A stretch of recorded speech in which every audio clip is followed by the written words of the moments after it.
Hello beautiful people. For this video series I'm going to give you an overview over the SPAAGs and War Thunder in the lower ranks. I tried to split them up so there will be 4 or 5 nations in each video, and they will be sorted with rank and of course firepower in mind. We'll look at firepower, mobility and the protection, although protection that's going to be pretty quick since it's pretty much all pretty horrible. So for this video we're going to cover Britain, France, Russia and the United States. They are all grouped together because all the weapons are of low caliber.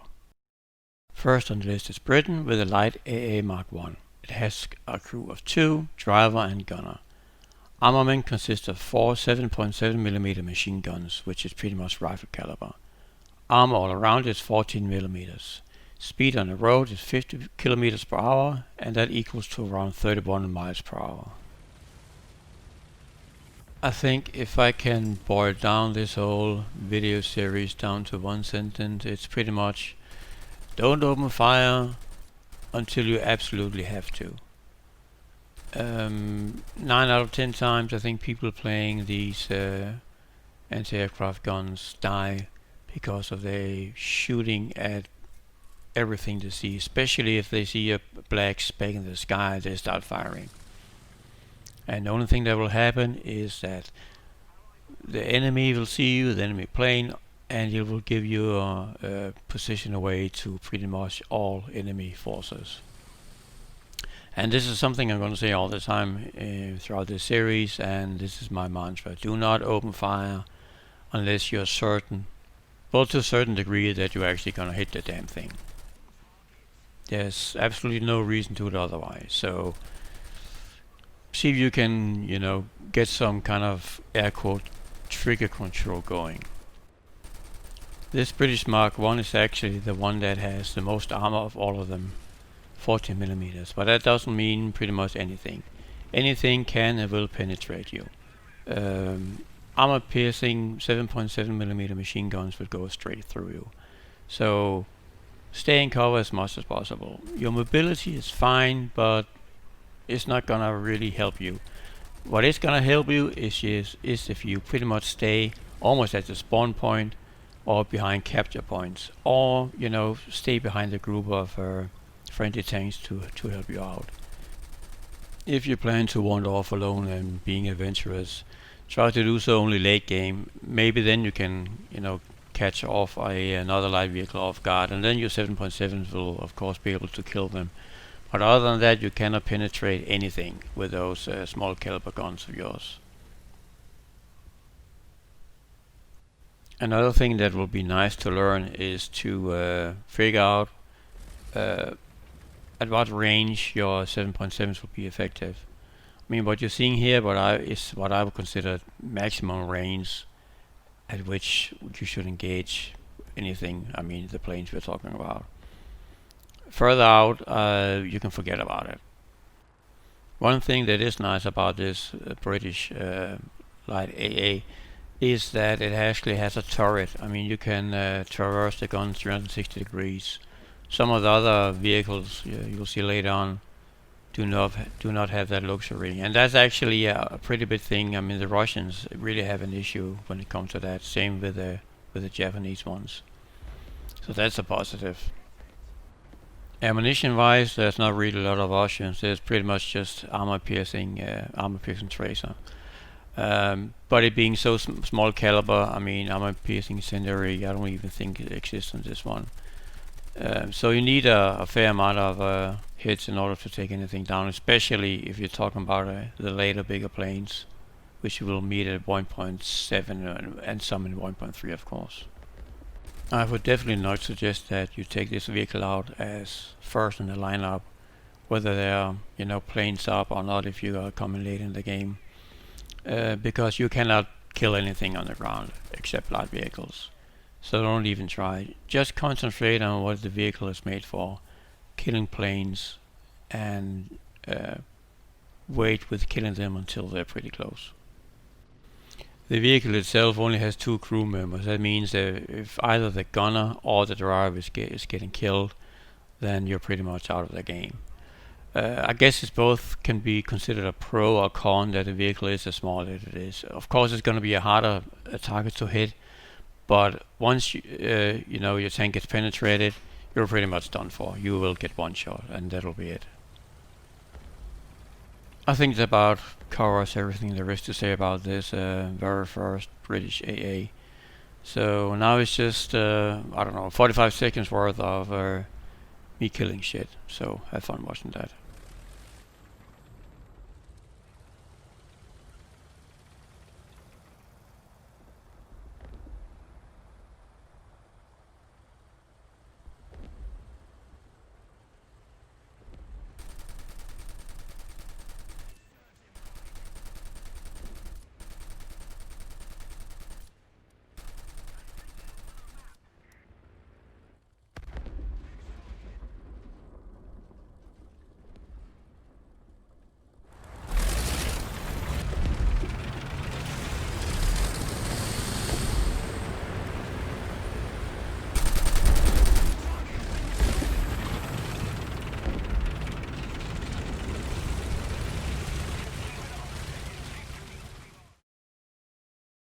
Russia has two entries at rank 1.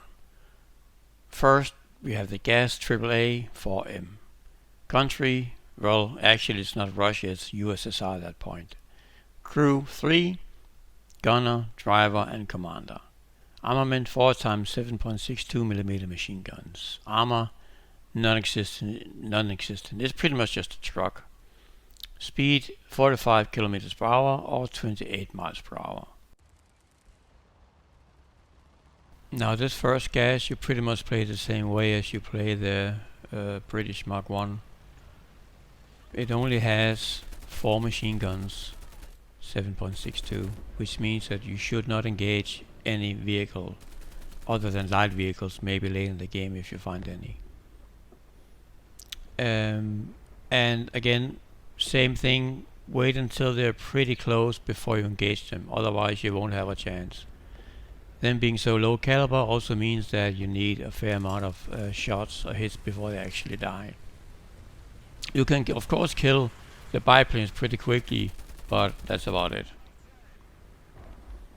Now this one is not tracked, which means that it's pretty fast to get to high speeds, but once you go on a map that has either deep sand or snow, you are severely limited in your movement, and it actually gets pretty frustrating pretty quickly.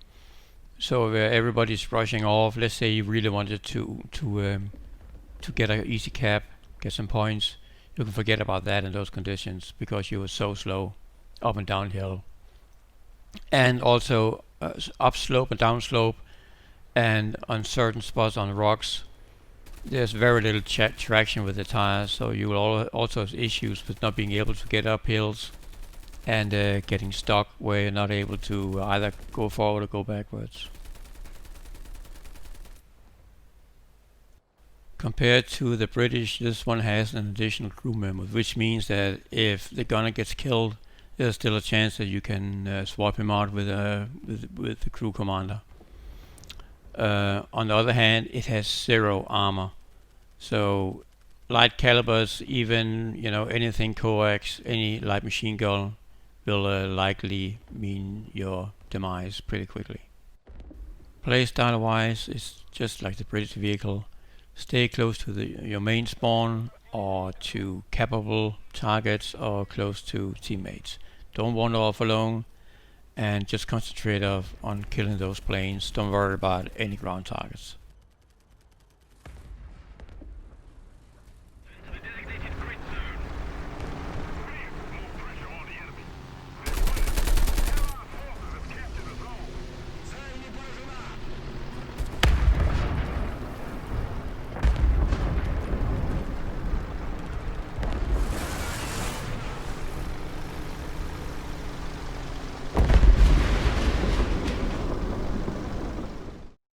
The next Russian or Soviet Union vehicle on the list is GAZ, also AAA, but this one is called DSHK and it's pronounced DShK, and that's pretty much the name of the heavy machine gun. Crew 3, gunner, driver, and commander. Armament this time is one 12.7mm heavy machine gun. Armor again 0, milk truck. Speed 45 kilometers per hour on the road, which equals to about 28 miles per hour. This GAZ with the DShK actually has an issue though. The gun can only traverse about 180 degrees. The gunner is gonna hit the ammo box on the truck, and that's actually pretty annoying. That means that in order to engage targets, you need to move the whole truck, and it takes time. So we need to move, and if there's something in the way, or a rock or something, and you can't move around it, then you'll be thrown off aim, and it can be pretty frustrating. So this DShK opens up a new way of playing with those anti-aircraft vehicles. This is the first time you get access to a heavy machine gun. And the heavy machine gun can penetrate up to 30mm of armor. At this SPAA, that means that you can kill a lot of tanks from the front, definitely from the rear and from the side.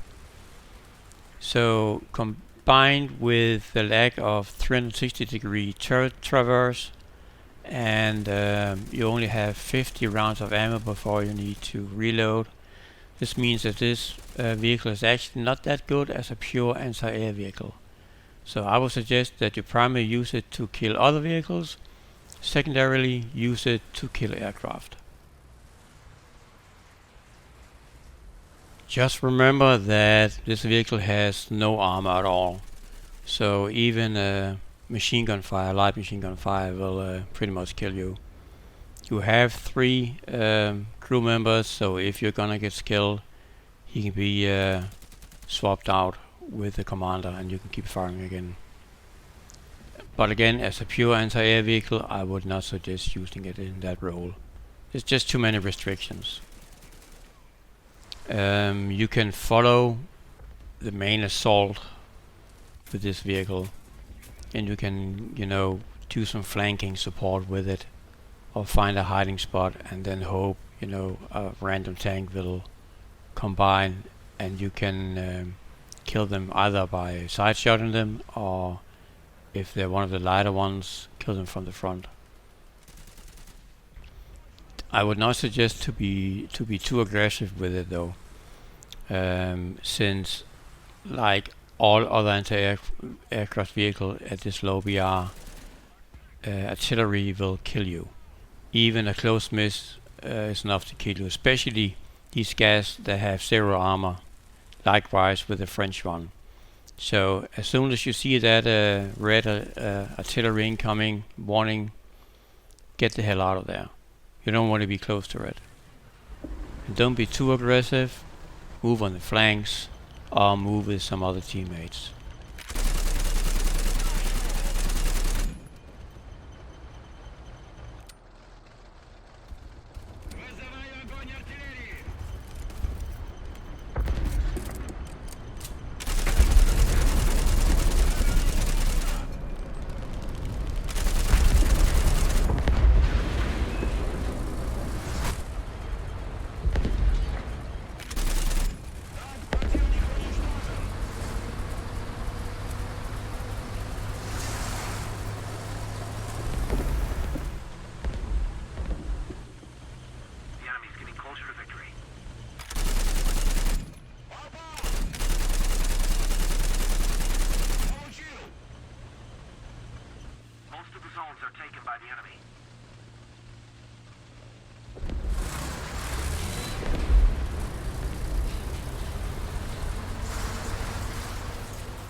Next up we have the M13 MGMC. MGMC stands for Multiple Gun Motor Carriage. Country, United States. Crew, 3. Gunner, driver and commander. Armament, 2 times 12.7mm heavy machine guns. Armor, 6mm. Speed, 73 km per hour on the road or 45 miles per hour. So this American M13 is by far the best anti-aircraft vehicle we've seen so far. It has twice the firepower of the Russian DShK, and you can dispatch light and medium vehicles extremely fast. Another big advantage it has is the speed it now possesses. 74 kilometers per hour, which that means you can use it effectively as a flanker, rushing into a good position and just wait until the enemy approaches. Or of course you can follow the rest of the team, acting as a helping vehicle, killing other tanks, or as a very capable anti-aircraft vehicle. It really excels in both roles. Of course your armor is still very limited with only 6 millimeters, but it's still better than having none at all, so you can survive some shots from light machine guns and sometimes heavy machine guns too. Another good thing is that the size of the vehicle allows you to survive a shot or two of bigger caliber weapons just because your crew is so much spaced out.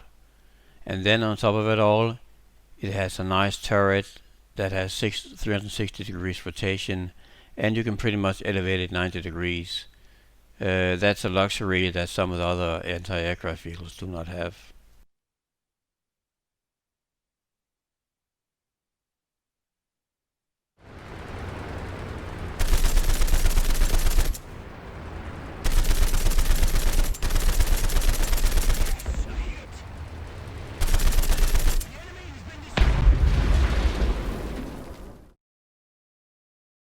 Last on the list is the P.7.T AA from France. Crew 3, gunner, driver and commander. Armament 4 times 13.2mm heavy machine guns. Armor 0, non-existent. Speed 40 km per hour, equals to about 25 miles per hour. So last but not least, and this is my favorite vehicle so far in this video, the French contender. Now the amount of damage you can dish out with this thing is actually pretty astounding.